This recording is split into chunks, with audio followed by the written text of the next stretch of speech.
ആ പ്രസാദ്. ആ ശശിട്ടാ, പറടാ. ഞങ്ങൾ മധുവേട്ടൻ്റെ വീട്ടിൽ തീർത്തുണ്ട്. ആ അവിടെ എപ്പോഴാണ് വേണ്ട ഡേറ്റ് നോക്കി പറഞ്ഞാൽ മതി. എടാ, ഇവിടെ പൂജ നടത്താനുള്ള ഒരു അവസ്ഥയിലല്ല. ഹോസ്പിറ്റലും കാര്യങ്ങളൊക്കെ ആയിട്ട് മൊത്തം ഓട്ടത്തില്ല. അച്ഛനൊന്ന് ഡിസ്ചാർജ് ആയിക്കോട്ടെ. ആ അല്ല, അപ്പോൾ ഞങ്ങൾ വെയിറ്റ് ചെയ്യണോ അതോ?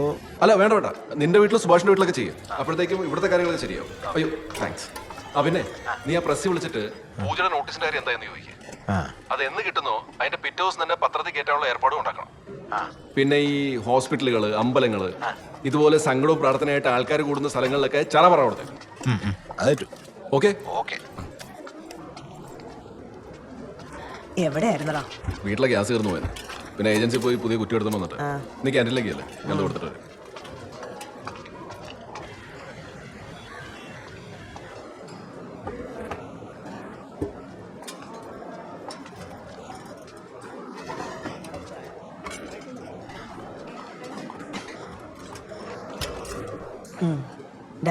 ഇവിടെ ആരാ അഡ്മിറ്റ് ആയിരിക്കണേ? എന്ത് ഈ കഞ്ഞിയൊക്കെ അച്ഛൻ മാത്രം കുടിച്ചാൽ പോരെ? നിങ്ങൾക്ക് കഴിക്കാൻ വീട്ടിലുണ്ടാക്കണ എന്തെങ്കിലുമൊക്കെ എനിക്കും കൂടെ കൊണ്ടുപോവാ. ഇത് കഴിച്ച് നാവ് ചത്തു. ആ അതിനോട് ഉണ്ടാക്കും. ഇനി എത്ര ദിവസം കൂടെ കിടക്കേണ്ടി വരുമെന്ന് അങ്ങനെ ഡോക്ടർ പറഞ്ഞു? അതൊന്നും പറഞ്ഞില്ല.